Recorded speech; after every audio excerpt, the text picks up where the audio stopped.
Welcome to Radical Feminist Perspectives. Today we're going to hear about Call Me Lesbian by Julia Penelope. It's being discussed by Julia Long and Sheila Jeffries. So thank you very much, Sheila and Julia, and over to you two. Thanks very much, Joe. And hello, everybody. Can we have the next slide, please?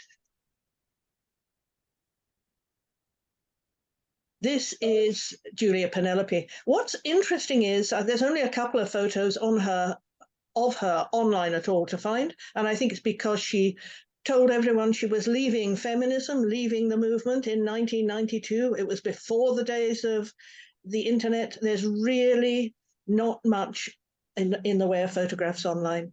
But anyway, this is Julia. And Julia Penelope is a lesbian philosopher from the US, who was writing in the 1980s and early 1990s. And Call Me Lesbian from 1992 contains pieces by her from those years.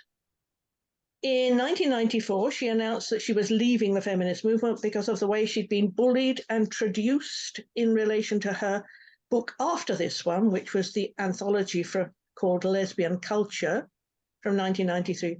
And Julia and I think we will talk about that book later on RadFem Perspectives and talk about why she left the movement. So we're not really going to talk about that today. Could we have the next slide, please? No? Okay, now the introduction to the book is written by Julia's collaborator, Sarah Hoagland. They worked together for several years, and she was also a philosopher.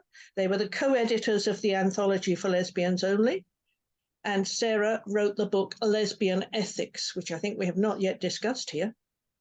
Now, Call Me Lesbian contains much remarkable lesbian theory, ethics, philosophy, which was all being written in the 1980s, and it's almost inconceivable that anything like this would be written today. For instance, Sarah, in the introduction, writes in relation to Julia's writing about feminism in the book.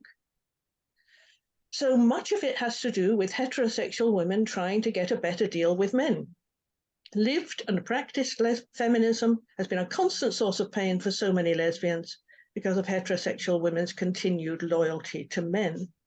Well, we don't today really talk about lesbian feminism as something separate from or with a very different perspective from heterosexual feminism. At the time, we used to talk quite a bit about how feminism was to a large extent a trade union movement for women to get better conditions in their relationships with men. And we were creating lesbian feminism as a very different, more profound analysis of the whole situation of women under male domination. But that kind of profound analysis of feminism doesn't really happen today. Can we have the next slide?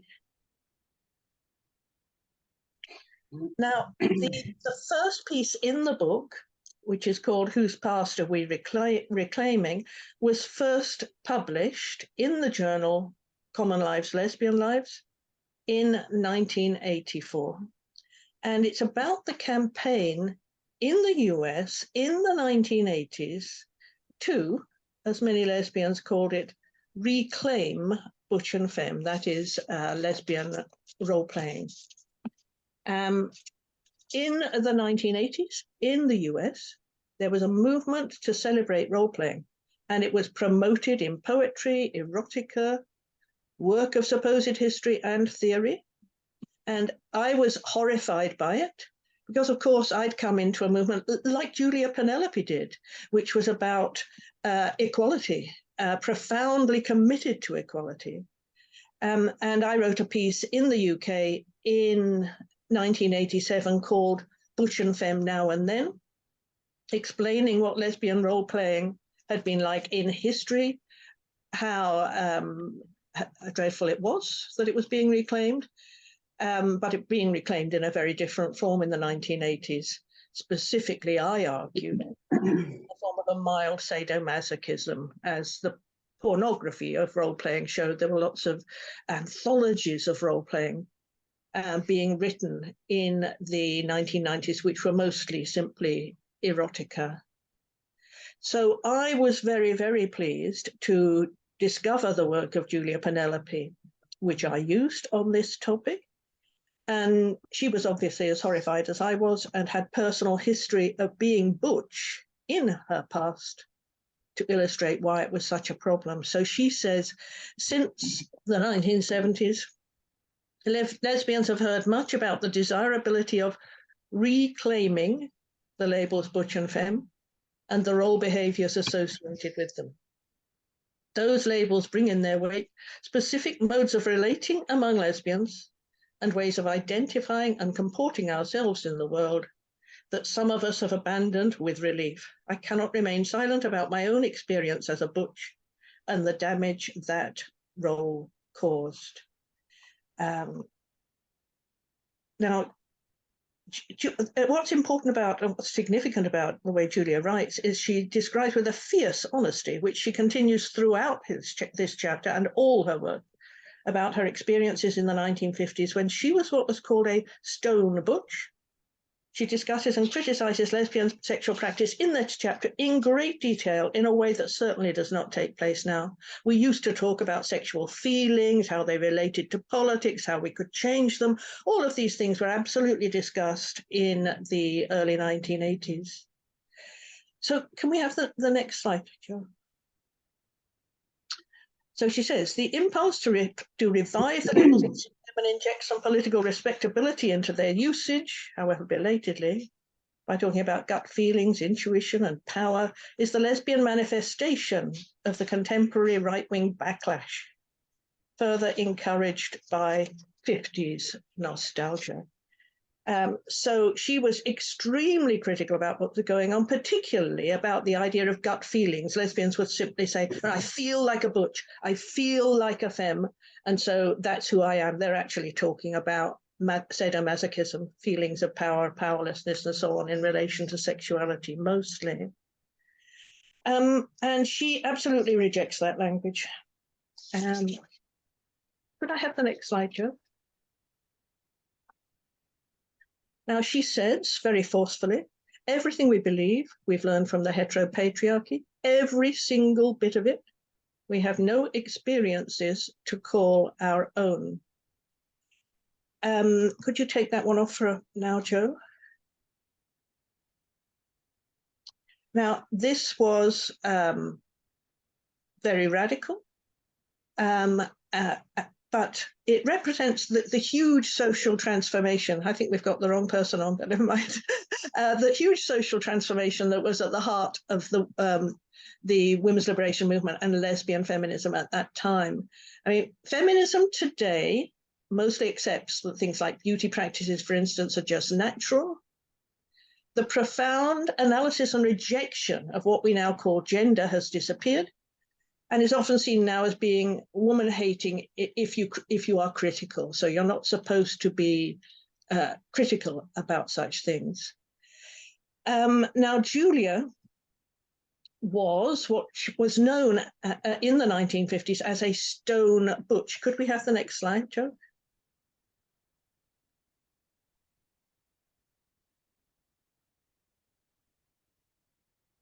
Next. That's right, good-o. She says, I was and called myself a stone butch. Stone butch was a term that did clearly designate the range of a lesbian's sexual activities. A stone butch did not allow her lovers to touch her. I was a stone butch from the age of 16 until I was 31. I would go back to me, but I think it might be a picture of Julia we get instead of me, so I'll just carry on.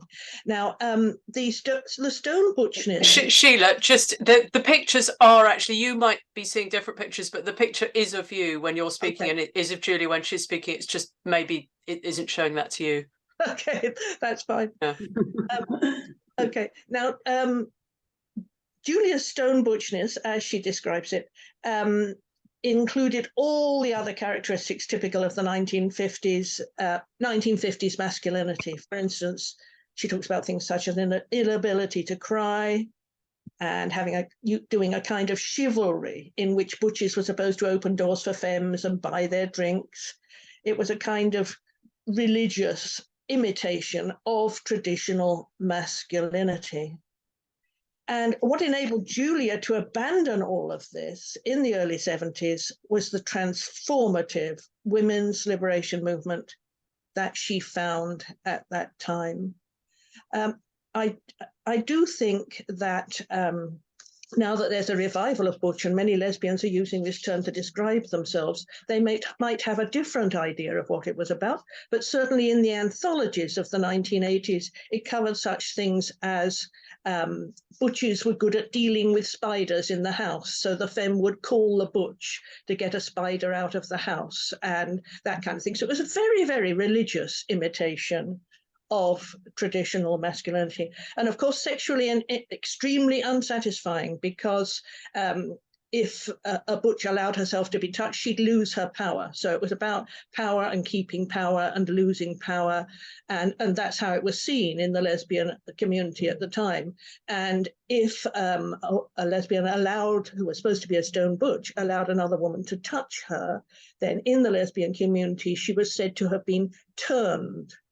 In other words, she'd lost her power as a butch because a woman had touched her. It was all pretty unpleasant stuff. And in the very early 1970s, very, very much critiqued in the early women's liberation and lesbian liberation movements. Could we have the next slide, Joe?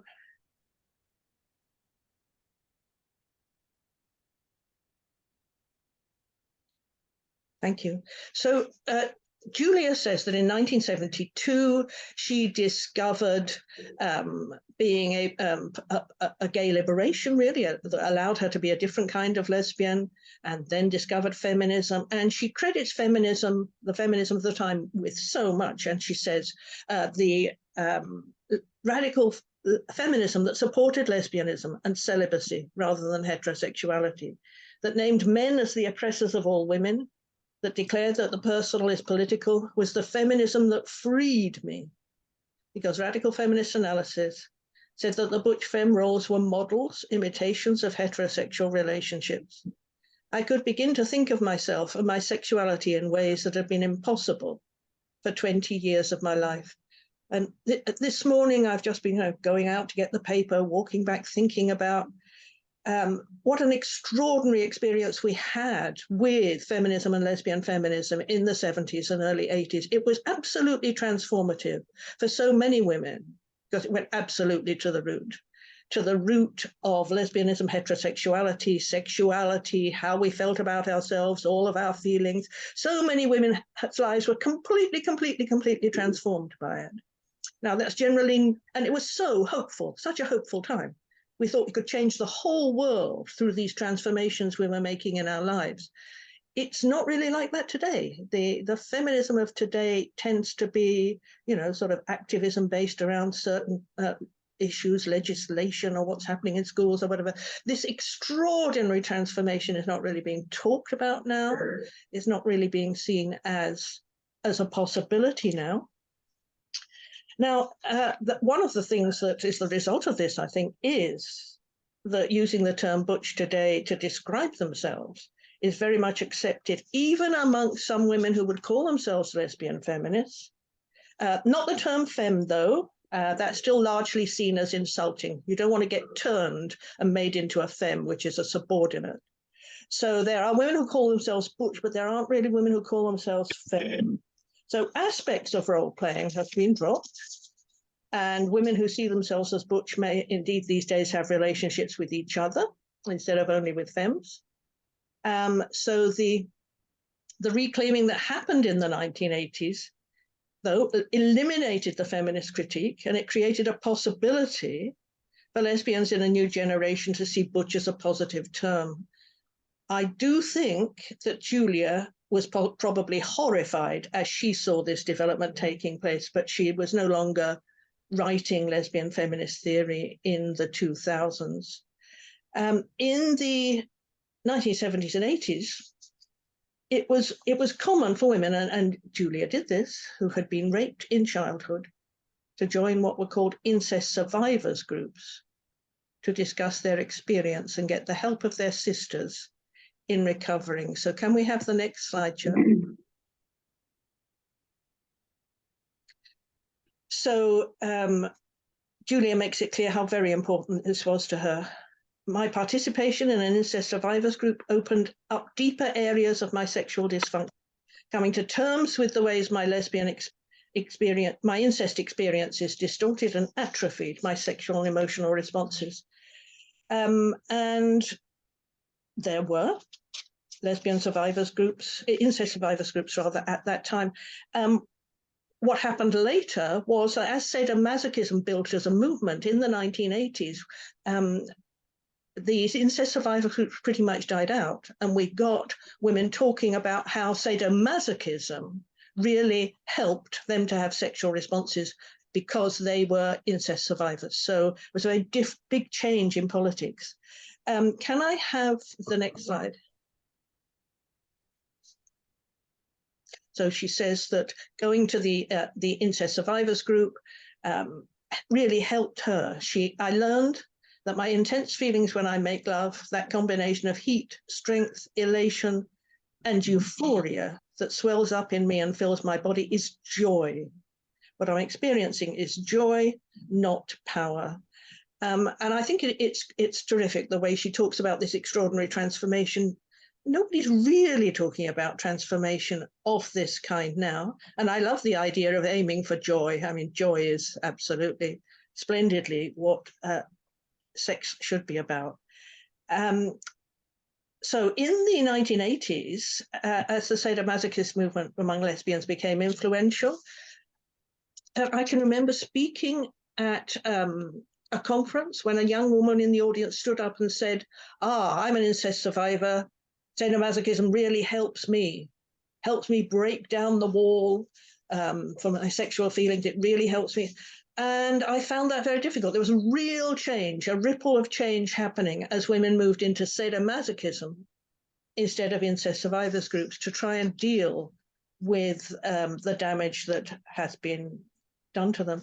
Could we have the next slide, Jo?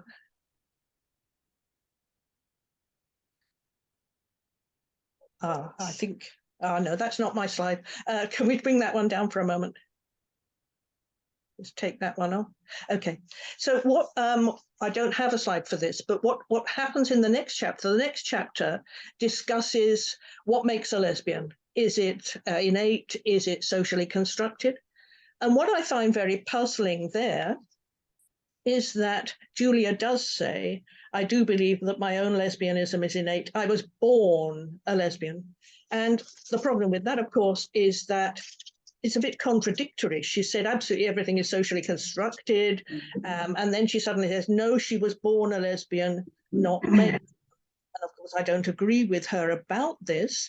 Apart from any other problems, it creates two different kinds of lesbians. There's then the born ones and the made ones. And there aren't, are there two different kinds of heterosexuals? Are there two different kinds of gay men?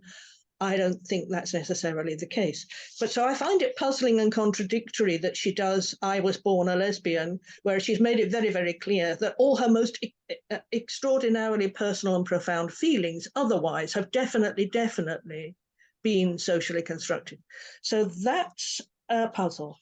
And now I think I'm going to, with delight, hand over to Julia.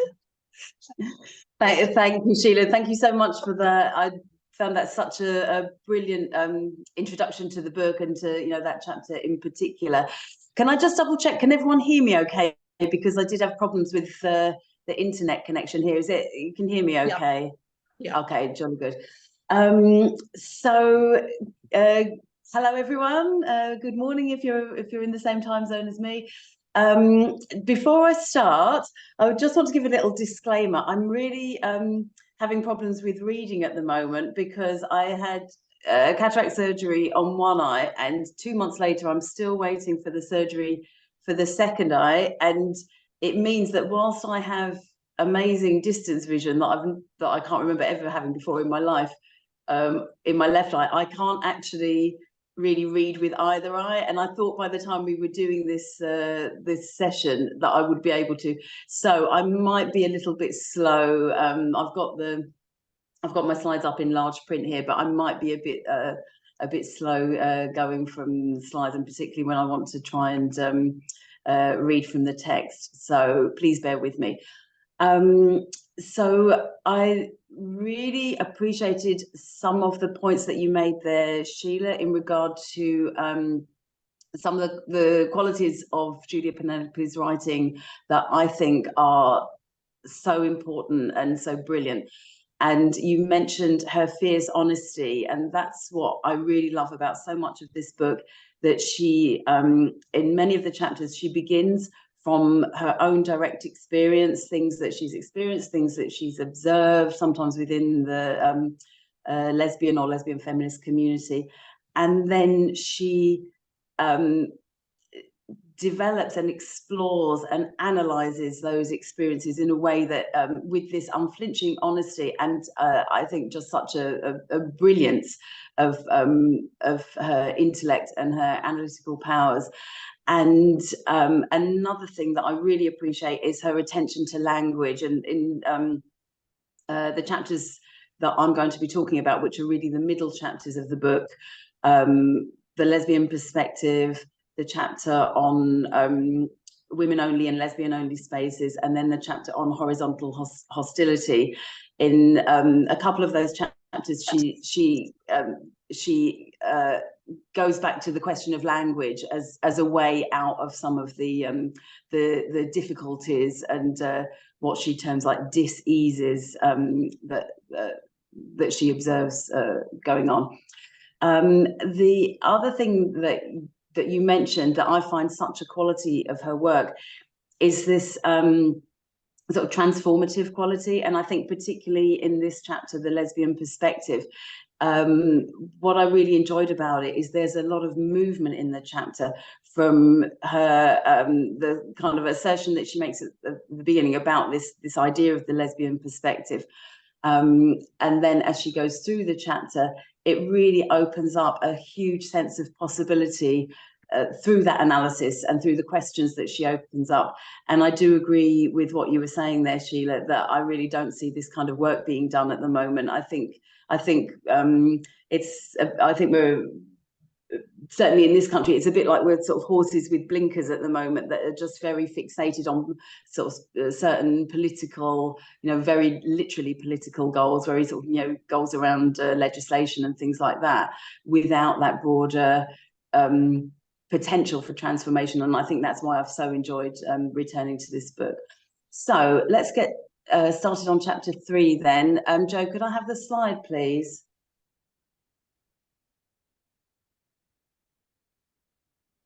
Okay, so this chapter is called The Lesbian Perspective. I'm just going to have to put my specs on and cover my eye, my other eye, so that I can have a read from the book. So what Julia says right at the beginning of this chapter is, she says, I call this essay The Lesbian Perspective, not because I imagine there is one lesbian perspective, but to suggest the possibility of a lesbian consensus reality, a lesbian-centered view of the world, and to indicate that there are aspects of lesbian experience on which we can ground a self-defined consensus reality. So she's not suggesting that as lesbians we all share the same perspective, but that there are certain commonalities of experience from which we can build some kind of vantage point to look at the world, to see the world, to analyze the world. And one of the very exciting things that she sees about this is the potential for disruption and transformation. And so she goes on to say, I want to emphasize the unique potential inherent in the lesbian experience, a potential so dangerous to the heterosexual body politic that it's exhilarating. So again, there, I think just as Sheila, where you were talking about butch and femme there, she maintains a very a political analysis of lesbian experience, and looks at what this can expose about the kind of what now is called like the heteronormative world, the sort of mainstream heteropatriarchal world. you know, in which all women live, and the potential disruption for that. So what she means by this term that she coins, the lesbian perspective, she says, what I have to use this specs. What I call the lesbian perspective is a turn of mind, a stance in the world that asks unpopular questions, that can be comfortable only when it confronts the sources of its discomfort, a frame of mind that refuses to accept what most people believe to be true. This turn of mind I identify as lesbian. The lesbian perspective challenges every lie on which male society is founded. So, as I was saying there, a very unflinchingly political stance that she's taking, because you know, I guess some women, maybe particularly even some lesbians who aren't lesbian feminists, may feel that that conception or conceptualization of a lesbian perspective is going quite far from, you know, what is commonly just the only sort of definition that you see nowadays is, you know, a woman who is same-sex attracted. And why should that necessarily lead you to asking unpopular questions or to challenging every lie on which male society is founded? But of course, what she then goes on to talk about in the next section is the kind of landscape of the heteropatriarchal world. And so if a woman is sexually attracted to other women, if a woman places other women at the center of her life in every way, then of course that is going to be disruptive of that whole kind of landscape that she's talking about. And using that idea of landscape, I love her image of that. She says that lesbians are like dandelions, that we spring up like dandelions in neatly manicured lawns. A nice sort of visual image of you know, this sort of disruption, and what is missing from what she calls the picture of the heteropatriarchal landscape. Joe, can I have the next slide, please?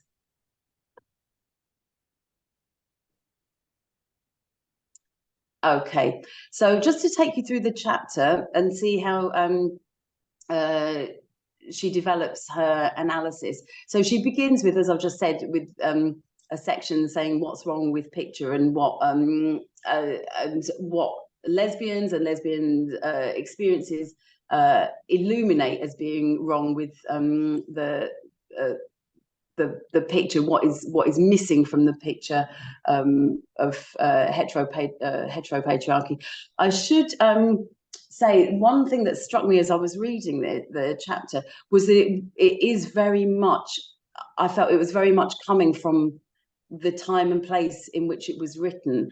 And like Sheila, I agree. I think it'd be pretty difficult to develop this kind of analysis now, because whatever Julia Penelope may have thought, and certainly some of the difficulties she had with the lesbian or lesbian feminist community in which she was writing, nonetheless, such a community existed, and other lesbian feminists were in relationship with each other, were part of the community, and were visible to each other in a way that that I think is much reduced now.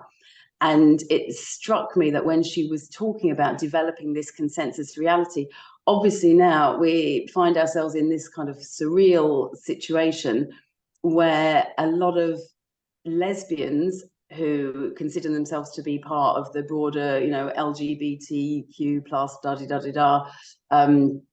supposed community in inverted commas, actually can't even agree that a lesbian is an adult human female. They believe that men can be lesbians. So quite what sort of lesbian perspective can be developed there? It's, you know, it would be absolutely impossible. So so I think, yeah, for me, reading the chapter now, sort of 30 years later, it just, you know, it just raises so many challenges, I think, to the kinds of things that she's talking about. But nonetheless, I did find it a very, very transformative and fruitful sort of, journey that she takes us on in this chapter. So she starts off by looking at lesbians as disruptive to heteropatriarchy, and then in the next sections she talks about this this sort of transformative process of what she describes as choosing ourselves and then choosing each other. So yes, like Sheila, I was a bit surprised by, I think she asserts again in this chapter that she was born a lesbian. But what I want to focus on is the fact that she, when she talks about choosing ourselves, what she is talking about is as lesbians choosing to live honestly in our own communities and then out there in the patriarchal world and the challenges of that. And she talks about, you know, all the, you know, the many and very real pressures on lesbians to live some kind of dishonest life, and sometimes at, you know, different points for our own protection, it may well be absolutely necessary for survival, you know, to live a kind of a closeted or a, you know, to some degree a dishonest life. So where she's talking about choosing ourselves, she's talking about choosing to live honestly, and then as we do that, what that then can bring forth and bring about and help to transform the communities in which we live. And she talks then about, in a similar kind of vein, about choosing each other. And from that, then she goes on to talk about the creation of community and communication. And even at this stage of her writing, which was in, you know, the early 1990s, she talks about, let me see if I can find, she talks about the difficulties of the creation of lesbian or lesbian feminist community. But she says that one lesbian or another can be heard denying that there's any such thing as a lesbian community because, and you know, I'm sure we can all think of these kinds of reasons, because she hasn't had support about something, or she's felt betrayed about something. But what Julia argues is that denying the existence of something acknowledges its potential existence. So there's always the fact that we even can conceive of this idea of lesbian community is an indication that it does potentially exist. And she goes on to talk about, in the work and the sort of creativity of community building, she goes on to talk about the importance of language, the importance of language in the ways that we think about ourselves and the ways that we think about each other, and the ways in which we address problems, conflicts, difficulties, and things that arise. So she says, I'm going to suggest that a lot, not all, but a lot of our internal dis-eases are essentially language problems. And one of the things that she mentions here is something that she develops a lot in Speaking Freely, the book that I spoke about last time, is the patriarchal trope of constructing argument as war. As so if we think about that word argument and the ways in which in sort of mainstream patriarchal arenas argument is conducted, the dynamics of it are very similar to war, or just as actually we were talking about earlier, to male sport, you know, the idea of attack and defense and victory and defeat. And she says, because we've all been trained to think in terms of our discussion, our creation of knowledge, our sharing of ideas, our challenging, because we've all kind of imbibed this idea of argument as being war, it's very easy to bring that kind of attitude and therefore that kind of conflict into our own communities. So if there's disagreement, to perceive that or to experience that as some kind of attack, and sort of questions of, you know, who's going to be the victor or who's going to be defeated in that. So she talks about the way in which the language that we have just, yeah, as I say, imbibed and learnt from the patriarchal context, then can have such a divisive, play such a divisive role within our communities. So just to speed up a little bit, she then goes on to discuss possible ways out of that. And she talks in particular about taking responsibility for our own thoughts, and trying to articulate our own thoughts as honestly as possible and as precisely as possible, and taking responsibility for our language. That's the kind of thing that she thinks can help to in terms of the creation of this community and the creation of the this reality consensus of the lesbian perspective. And she uses the imagery of a map. So she talks in the early section about the map and what's left out of that, the heteropatriarchal map, and then the final section she calls terra incognita. And I love the sense of movement of this chapter, that to me conveys such a potential for transformation, both within the individual lesbian self and then within the wider community. So just to finish then, some really nice quotes from the end of that chapter. She says that deciding to act on our lesbian perceptions requires each of us to conceive of ourselves as someone other than who male society has said we are. So again, I really agree with Sheila in terms of the social constructionist basis of Julia's writing, that she absolutely sees a potential for change. Obviously, if we thought that, you know, any aspect of ourselves was completely innate, we wouldn't be able to undertake this sort of work or process of transformation. And I love the phrases at the end. The lesbian perspective is furious self-creation. So she goes from this idea of honesty to thinking about language, to how we communicate with each other. And through that, it reminds me really of Mary Daly, that you're in this sort of endless transformative process of self-creation and also creation of community, and these shifting ideas about what is potential in terms of reality. And she finishes by saying, we have new maps to draw. So I hope I've been able to sort of take you through that chapter and convey the sense of the transformation that she's talking about. Okay, can I have can't see, can I have the next slide, please?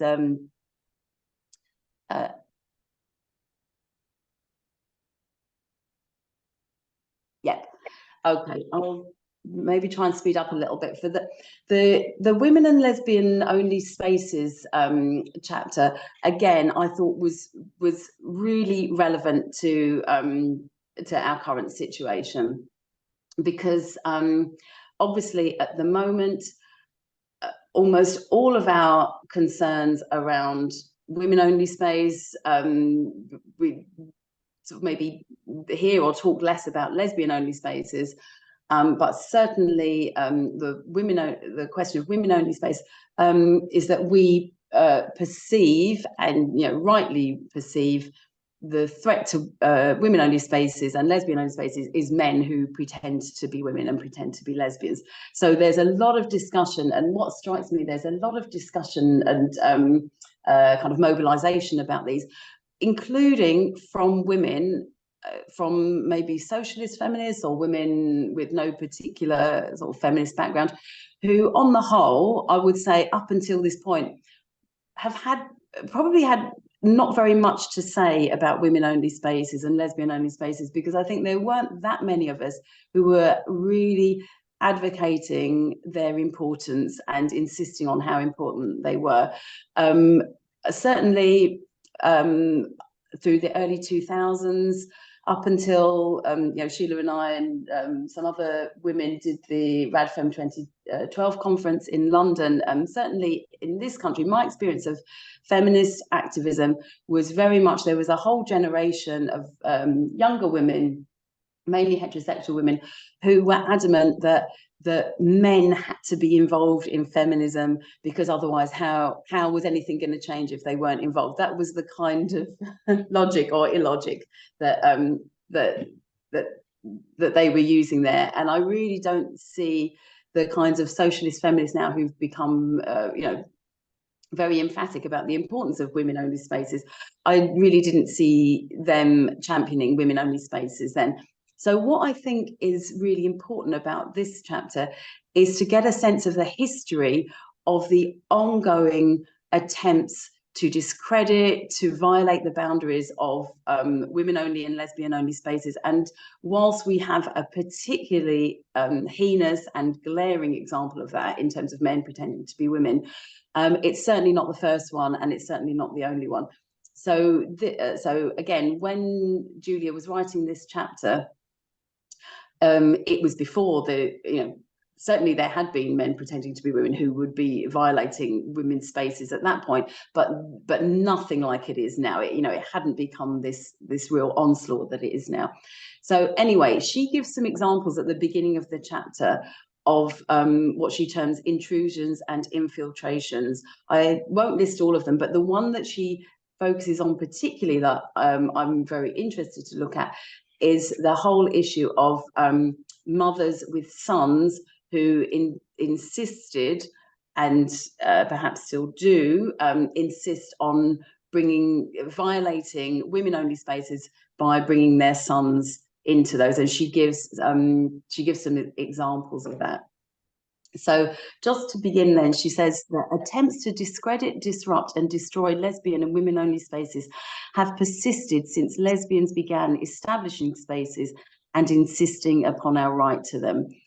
So as I say, it's a very relevant current issue. She gives these different examples. She does go through a list of some of the reasons why lesbian and women-only spaces are important. I don't think I really need to. I think we all know they are, and we don't even need to give reasons for that. But she does give sets out some reasons in the chapter, and then she's really interested in this phenomenon of why and how women violate these spaces, and what to do about that. And I do remember when I went to the last MishFest, the last Michigan Women's Music Festival. That, and I'm sure there are a lot of women here who would be very familiar, that they came up with a way of trying to accommodate women with sons to participate in the festival, and they had a separate space where boys, I think aged 4 and over, or anyway, boys from a certain age were accommodated in the brother-son space, which was outside of the main festival, but boys up to the age of I think 3 or 4 were accommodated in the festival, and she talks about this kind of thing. So what she says is I really enjoy the clarity of this. She says, for some reason I don't understand, some lesbians, women and men either don't grasp the principles involved in women and lesbian only space, or they pretend not to understand. I don't understand why they don't understand.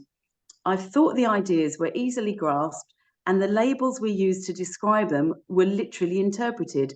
Women only space means women only.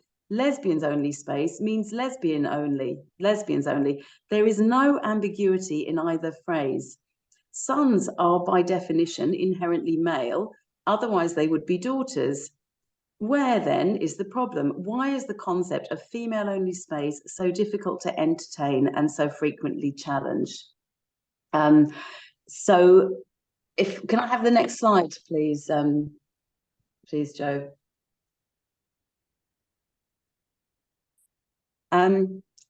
So she talks then about this kind of the selective understanding of these terms, although she says they are completely unequivocal. And she says that she thinks that, for example, lesbian mothers of sons, because they are lesbian and therefore they are, you know, of course, completely freely entitled to join the festival. They then start to consider themselves to be allowed some kind of exceptionalism or some kind of accommodation, that their sons can be admitted under you know, under the fact that they are lesbians. And she talks about the kind of the violation of that boundary that has been set, and how then, when objections are raised to that violation, there's this reversal, that those who are objecting to it are seen in some ways as the problem. And she comes back to insist on the fact that those who create women-only spaces and lesbian-only spaces have a right to them, and the right to expect that others will respect them. So she asked the question of, if we are to maintain these spaces, what are we to do with women and lesbians who demand access for their men and male children, and believe that their demands and surreptitious violations have the weight of moral righteousness behind them? And yeah, she says they fail to perceive how bringing their sons into lesbian and women-only events violates the very spirit and intent of such spaces, when their ostensible reason for coming is to enjoy their unique qualities with the rest of us. They cannot have it both ways. And so she ends with a really clear conclusion that either they figure out how to leave their sons at home, or they voluntarily exclude themselves. And in so doing, they have to take responsibility for their own choice. So she places the responsibility onto those who would violate those spaces, rather than the responsibility onto those women who are organising women-only or lesbian-only spaces to endlessly accommodate or find ways of compromising. So I just thought that was a very, very timely reminder. I mean, that's the only example by far of the violation of women-only spaces, but I think it's good to remember that it's not just this trans threat that we have now, but that has been an ongoing issue ever since women first you know, asserted the need for women or lesbian-only spaces. Okay, I've taken quite a bit of time. I'll come on to, can I have the next slide, please, Joe?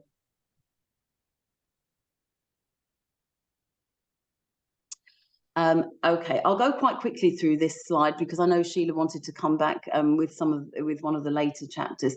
So the chapter on horizontal hostility, again, I thought was very, very relevant to the current context, where we've seen plenty of this. Obviously, we're in a very different situation now, because we have the internet, we have all the different social media platforms.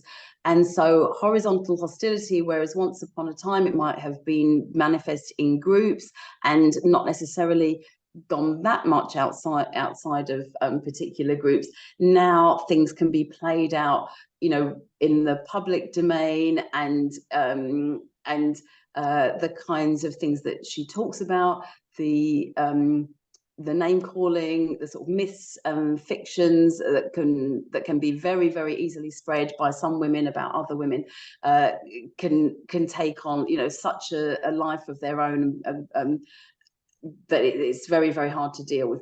But so just briefly then, again, in this chapter, so she talks about horizontal hostility as the anger, frustration and mistrust directed by members of an oppressed group, often inappropriately, towards other members of the same group.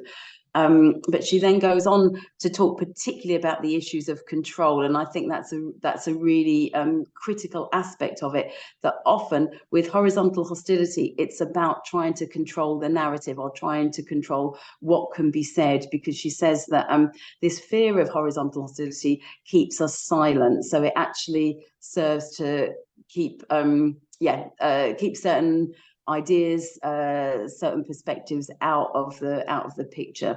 And she she talks again in this chapter as to the role of language, and she says that language figures prominently in our worst conflicts.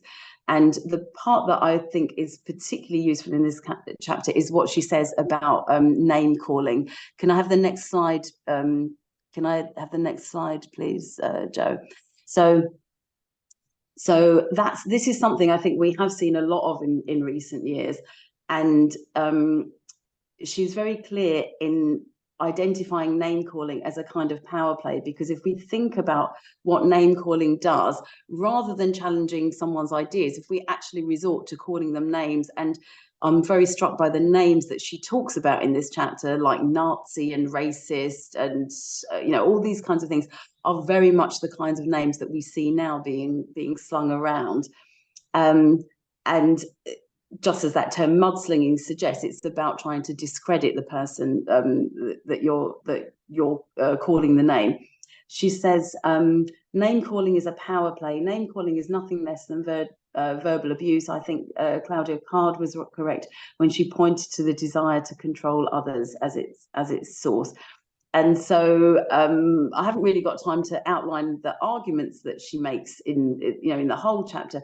But again, she comes back to the idea of language and taking responsibility for our own language, and also to stop giving credit to name callers, to stop. She says we must stop the verbal abuse among us by demanding linguistic responsibility in all our communities. So it's about taking responsibility for our own language, but also to challenge name calling and to insist on the discussion and disagreement around ideas, rather than the sort of attempt to discredit particular individuals. Okay, Sheila, sorry, I've gone on a bit too long there. Thanks, Julia. Thanks very much. Can I have the next slide, Joe? Okay, so I want to talk a bit about the last chapter of the book, which is about sadomasochism. And the chapter is called Controlling Interests, Consuming Passions, Sexual Metaphors. And it's from 1986. And the paper was given by Julia at a conference at Mount Holyoke College in Massachusetts in that year. It was a very important conference, and I was there, and I was asked to give what I thought was the keynote speak, meaning the speech at the beginning of the conference. But in the end, found that slot was given to Gail Rubin, who was one of the main ideologues of sadomasochism at that time, of lesbian sadomasochism. I demanded, therefore, the right to give the end note speak to close the conference. And my speech was called Eroticizing Women's Subordination from Havelock Ellis to Gail Rubin. And Gail Rubin didn't like that. And as a result, the promised collection of the papers into a book didn't happen. Now, there was this movement to promote and develop lesbian sexuality, as specifically sadomasochism, happened in the US and the UK in the 1980s.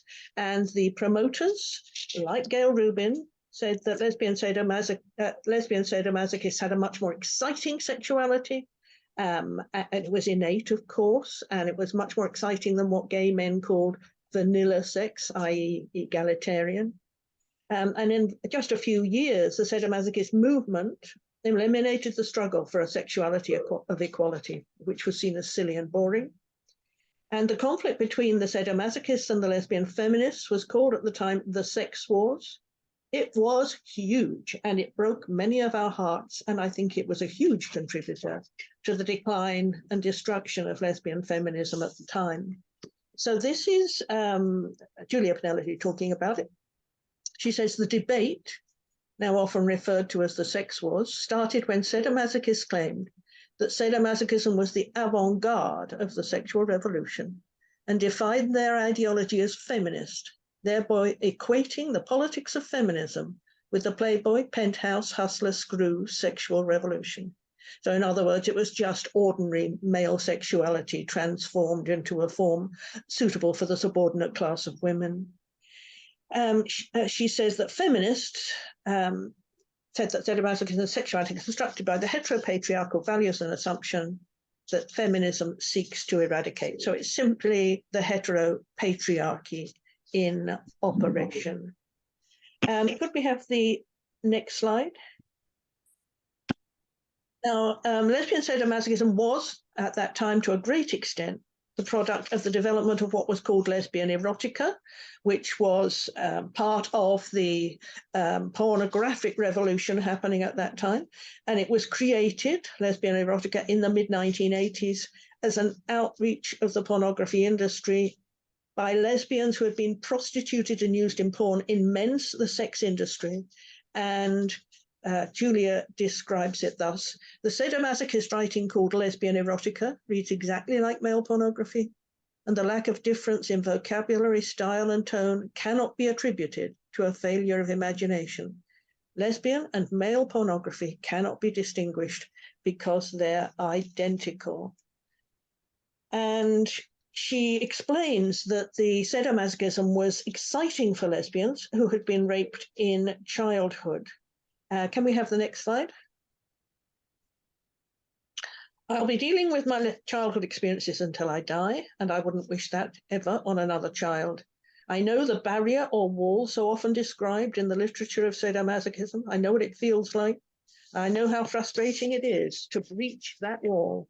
And I also know the origins of my own wall. I built it as a last defense to protect my autonomy and sense of self against the perpetual assaults of adult predators. And this is, of course, what some defenders of sadomasochism were saying very directly at the time, that it was the only way, the intensity and the pain was a way to break down the wall that they'd set up to defend themselves and therefore have sexual response.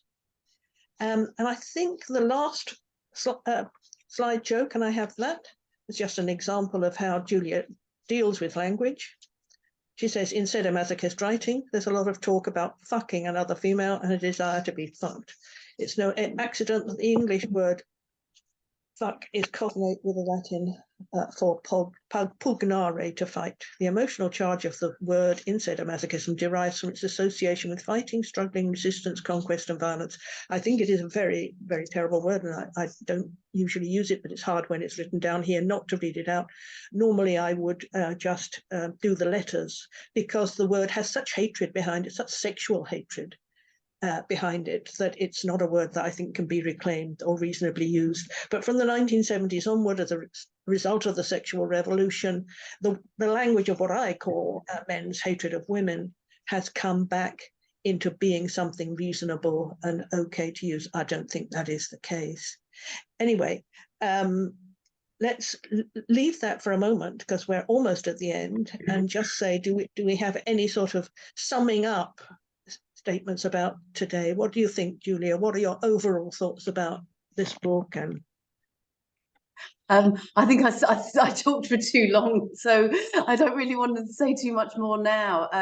I really hope it encourages women to go back and read Julia's book, and I really hope that we can find ways of creating spaces to have this more, this kind of analysis and the potential for the transformation that she's talking about. I think her writing to me really shows up how it's lacking, and I find it challenging and exciting in equal measure, really. What do you think, Sheila, in terms of the current situation? I'd like to be hopeful, but of course, for me, it actually made me very sad thinking about all this morning, because we had so much, and we had hope. We had the idea we could change the world and ourselves.